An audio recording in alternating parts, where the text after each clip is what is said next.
campers, and welcome to the Campfire here at Camp Otterbein. Today I'm going to tell you one of my favorite stories to share around the campfire. Some of you may have heard of it before. Some of you, this may be your first time getting to hear this story. So find a cozy spot and snuggle in while I share with you the legend of the Green Gorilla. So our story starts off with a woman who is driving home late at night. She was away on business for the week, and she's driving home to see her family. And she's driving all the way through the night so that she can get there as quick as she can. She really misses her family and wants to see them. And she's driving along, and it's getting pretty late at night. It's getting dark out, and she is kind of going through the middle of nowhere. She hasn't really passed any other cars or buildings or anything for a while. It's just been her and the road with darkness all around, kind of what it's like right here. And as she's driving, she's just thinking about her family and wanting to get home, and she's really excited to see her kids. And she's driving along the road, and she's starting to get a little worried that maybe she's not going in the right direction. She can't remember anymore, but she checks her phone, and she has no cell service, and she hasn't passed anything in a long time. So she decides the best way forward is to just keep driving, and hopefully she's on the right road and she'll make it home. She's driving along. All of a sudden, the gas light comes on her car, and her tank is almost empty. But she hasn't passed a gas station in a while, so she knows she can't turn around.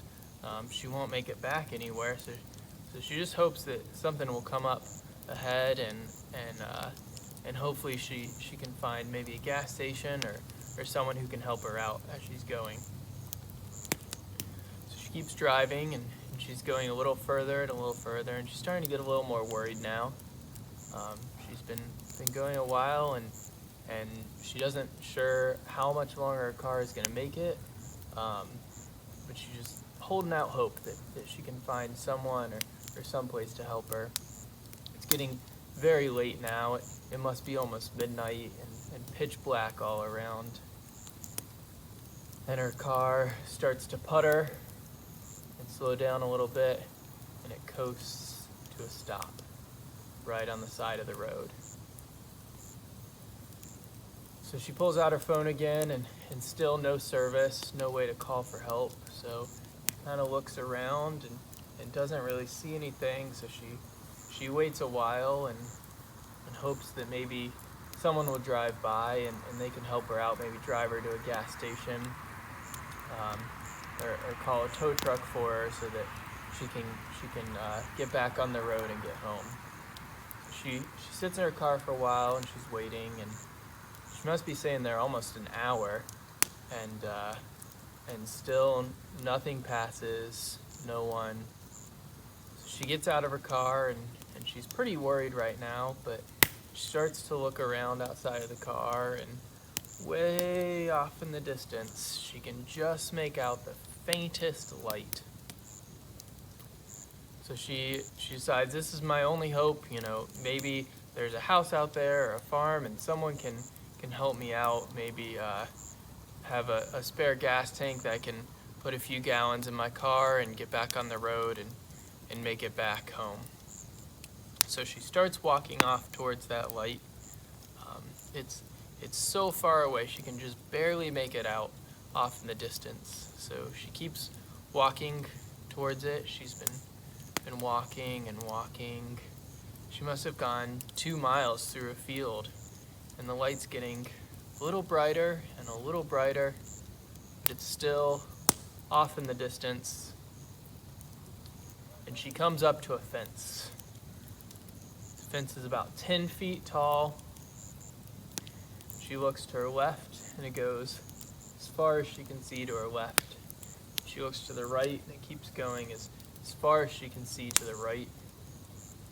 So she heads off to the right, hoping that maybe there's a gate there or something that she can find. And she keeps walking, and she goes for a while, and suddenly the fence turns at a corner, and goes off in the other direction. So she keeps following it along.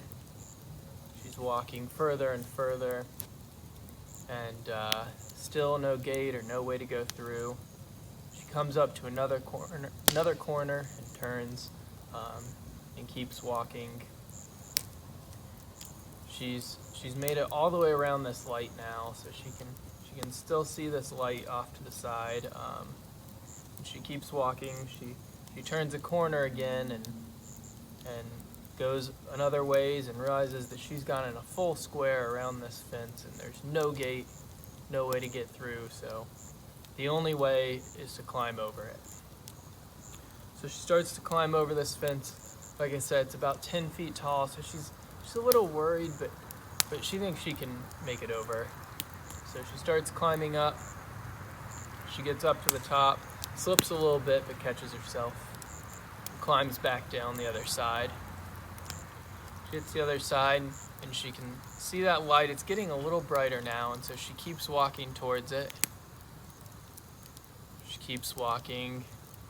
She must have been walking 10, maybe 15 minutes. And this time she comes up to another fence. She's thinking, this seems strange, but I don't know, I've made it this far. It's really my only hope for help. So she looks at the fence, and it's about 20 feet tall. So she's a little more worried about climbing over this, but she takes a deep breath and starts to climb up the fence. It's a long way up, and she makes it to the top. From the top, she can just make out in the distance that light is on the porch of an old farmhouse. She starts to climb back down the other side of the fence, keeps walking. She goes another distance, and she comes up to a third fence. This time the fence is 30 feet tall. So she walks to the left. She keeps going. No gate. She turns around, walks to the right. Still no gate, but she can see this farmhouse a little better now. There's that light on the porch. So she decides, I gotta climb over this. Starts climbing over the fence. She gets a little scared, but she makes it to the top. Starts climbing back down the other side. It's only a few hundred yards now up to this old farmhouse, and as she gets closer, she can tell that it looks more abandoned, falling apart, but there's a light on the porch, so maybe there's some hope that there's someone there that can help her. It's getting really late now, must be almost 2 in the morning. She walks up to the house and walks up the creaky steps onto the porch. She knocks on the door. She waits for a minute, but she doesn't hear anything. She knocks on the door again. She sees a light turn on inside. Oh, thank God. Finally, someone's going to be able to help me, and I can get back on the road. So she hears footsteps inside, and the front door creaks open, and there's an old man standing there. This man must be at least 100 years old, and he looks up at her and he says, It's the middle of the night. What do you want? And she's like, I'm so sorry, sir. I'm sorry to wake you up, but my car ran out of gas out on the road, and I saw your light on, and I didn't know where else to go for help. Is there any way you can help me? And he's like, oh yes. You know, we're miles and miles from any gas station or town. You'll need to wait till the morning till you can get help, but come on in. You can stay here, and then in the morning I can help you out. She's a little worried. Something seems a little off, but she really doesn't have any other hope. So she says thank you so much, and she walks into the house.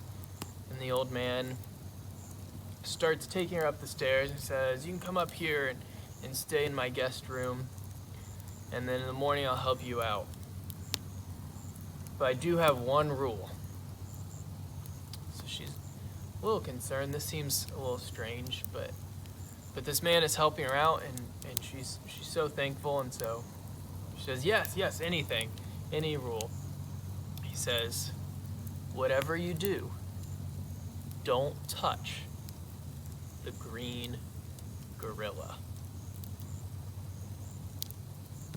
This seems even more strange. The woman gets a little worried, and something may not be right with this old man, but she doesn't really know what else to do, so she's like, of course, any rules you have, yes, I will follow. I will not touch the green gorilla. Says, that's all I ask of you. It's like, okay. So she goes he opens the door and she goes into the room, and he says, now my room's just down the hall if you need anything, but in the morning we'll drive you into town and we'll get some gas for your car. She's like, thank you so much. I don't know what I would do without you. I was just stuck out here, and thank you so much. He says, no problem. I'm totally glad to help you. In the morning, we'll get going and get you back on the road. So he leaves the room and walks down the hall and gets back into bed. And so the woman lays down on the bed and tries to fall asleep. But as she's laying there, she has this weird thought in her head. And she keeps stirring about what is going on here? Something does not seem right. What is this old man talking about when he says, don't touch the green gorilla? She's like, I can't think about it now. I just need to get to sleep. And in the morning, I'll get back on the road and forget any of this ever happened. So she tries to go to sleep, but she's laying in bed and tossing and turning, and she just can't get this out of her mind. What is the green gorilla? What is this old man crazy? What's going on? Thinks, I have to go ask him about this green gorilla. I can't just forget this. So she walks down the hall and she goes to knock on his bedroom door, and she thinks, no. This man's being so nice. He's helping me out. He's letting me stay here in his home. I just need to forget it and go to bed, and in the morning we'll figure this out. So she goes back down the hall and gets back in bed. She can't get it out of her mind. She's tossing and turning in her bed, and she keeps thinking, what is this old man talking about? What is the green gorilla? So she gets out of bed and she goes back down the hall and she knocks on the door. The old man opens the door and he's like, what do you need? What's going on? It's so late. She's like, I know, I'm so sorry. And thank you so much for helping me out, but I can't get this out of my head. What were you talking about when you said to don't touch the green gorilla? What does that mean? This man sighs and he's like, okay, I will show you what I'm talking about. But remember, my one rule, don't touch the green gorilla. She's like, I promise I will not touch the green gorilla. I gotta know what you're talking about, and then I'll go back to sleep. And so sorry to bother you, but I can't get this out of my head. This is okay. So they walk down the hall and back down the stairs. And they go into the kitchen. And the man pushes aside this big oak table. There's a rug on the floor, and he rolls up the rug to show a trap door in the floor. So he opens up the door, and it leads down a staircase that goes so far deep underground that she can't even see the bottom. He says, follow me.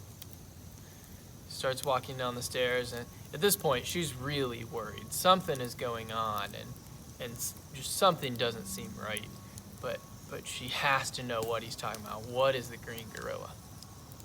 So she follows him down the stairs, and as they go deeper underground, it gets darker and colder and damper.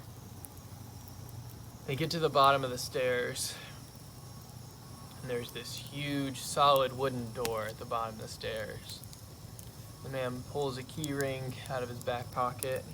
He's fiddling through the keys. There must be dozens of keys on there. Finds the right one. He puts it in the door, pushes it open, and there's damp, cold, stale air behind the door, and it goes down another corridor. And so they keep walking, and finally they come up to this giant steel door with solid iron hinges. Pulls out his keys again. He starts fiddling through them. He finds the right key, puts it in the door. He pushes it open. It opens into this giant cavernous room underground. The woman looks all around, and it's this huge dark room, and she can't really see anything. And the man turns on a small lantern, and just off at the far end of the room, she can make out a cage. She hears this quiet breathing noise, this deep breathing coming from that direction. So the old man stops her and says, "Before you go any further, remember my one rule. Don't touch the green gorilla." So they start to walk across the room, and as the lantern gets closer, she can see this giant cage. And inside is the largest gorilla she's ever seen.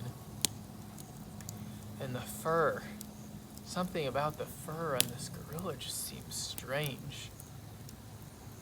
It's got this green tint to it. She thinks this can't be real. Maybe he's painted this gorilla. What's he doing? Why is he keeping this gorilla underground? I don't know what's going on, but the gorilla is sleeping there quietly. His eyes are closed, his head is over. So she thinks that this fur must be painted. This can't really be a green gorilla. So the woman reaches into the cage and just touches the tip of the fur of the gorilla. And the gorilla sits up. His eyes go wide awake, and the woman jumps back. The gorilla lets out a loud roar, and he lunges at the side of the cage, and he rips apart the bars of the cage, and the woman is terrified. She turns and she runs out of the room, and the girl starts chasing after her. And she runs out of the room, and she slams the giant metal door closed, and she keeps running down the hall. And she turns around, and the gorilla just pounds through the door and keeps chasing after her. And she goes down the hall more and gets to the wooden door and closes that as well. And she starts running up the stairs, and she gets to the top of the stairs. She sees the gorilla just burst through the door like it was made of toothpicks, and she closes the trap door and shoves the table on top of it and runs out of the house. And the gorilla bursts through the trap door, and he starts running out the house after her, and she's running, and she gets up to the 30-foot fence, and she climbs up the fence. She climbs back down, and the girl's right behind her, and he's climbing up, and he climbs back down, and she keeps running, and she keeps running, and she gets to the 20-foot fence. She climbs up the fence, and she starts to fall, but she catches herself, and she keeps climbing up. The girl's getting closer and closer and closer. She climbs back down the fence, and she keeps running. The girl's right behind her, and she gets up to the 10-foot fence, and she climbs over and jumps back down and keeps climbing, and the girl hops over the 10-foot fence in one leap, and she keeps heading off towards where she thinks her car is, and she's running, and the girl's getting closer and closer and closer, and she finally gets back to the road, and she sees her car, and she hops inside, and she pulls out her keys, and she hopes maybe just this one time the car will start. Hopefully there's a little bit of gas left in the tank, and I can get this car started, and I can drive away from here. And she puts the key in the car, and she turns the ignition, and nothing happens, and the girl's right behind him, and he rips off the roof of the car, and this woman's life is flashing before her eyes. She sees growing up as a child, and she sees going to school and getting married and having her kids and her job, and she just wants to get home to her family, and the girl reaches its giant paw into the car and reaches down and taps her on the shoulder and says, "Tag, you're it." That's a pretty great story, right? That's my favorite story to share around the campfire, and now you know it, and you can share it with your friends around the campfire too. Hope you have a good day.